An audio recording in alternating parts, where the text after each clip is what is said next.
Aucun diamant ne provient d'une mine et pourtant, ils sont vrais. On n'utilise que des diamants de laboratoire, diamants de culture. En gros, c'est le génie humain qui a réussi à reproduire ce que la nature avait fait il y a des millions d'années. Donc c'est la même chose, d'accord? Mais dans des conditions où effectivement on respecte complètement et l'homme et la nature. Il n'y a aucun impact. Les diamants de synthèse ont en effet les mêmes caractéristiques que les diamants naturels, mais sont vendus jusqu'à 40% moins cher. Donc on va retrouver le caratage, ici, 1,51, sa pureté, VVS2, donc ce qui est quasiment parfait, et ensuite la couleur, qui pour nous est le plus important, et D, c'est la plus belle couleur du diamant, il n'y a pas mieux. Sensible aux questions d'environnement, pour qui consommer, c'est un peu comme voter. Maintenant, c'est en achetant, c'est en consommant qu'on peut aussi exprimer ses valeurs. Donc, par la consommation végétarienne, je ne vais jamais acheter de fourrure, par exemple.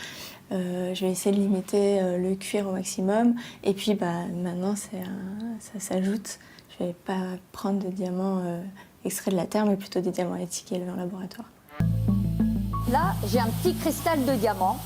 En fait, c'est une petite plaque de diamant. C'est ce qu'on appelle un germe, c'est une graine. Si on veut faire pousser des tomates, c'est pareil. Après polissage, voilà le résultat, une pierre parfaite. Alors faisons le match entre diamants naturels et diamants de laboratoire. D'abord, il y a bien sûr l'impact sur l'environnement. Les mines créent des trous gigantesques dans le paysage. Pour un seul carat extrait, on obtient en déchets 4 tonnes de roches. Dernier point, l'éthique. Vous le savez, les diamants ont alimenté pendant de nombreuses années des conflits sanglants en Afrique. Le processus de Kimberley était censé mettre un terme à tout cela, mais aujourd'hui, on le sait, violence, corruption et travail des enfants sont toujours d'actualité. Mais peut-on faire la différence? Nous avons fait l'expérience avec une gémologue. Yvette va tenter de les distinguer. Depuis 11 ans, ses yeux scrutent des diamants quotidiennement.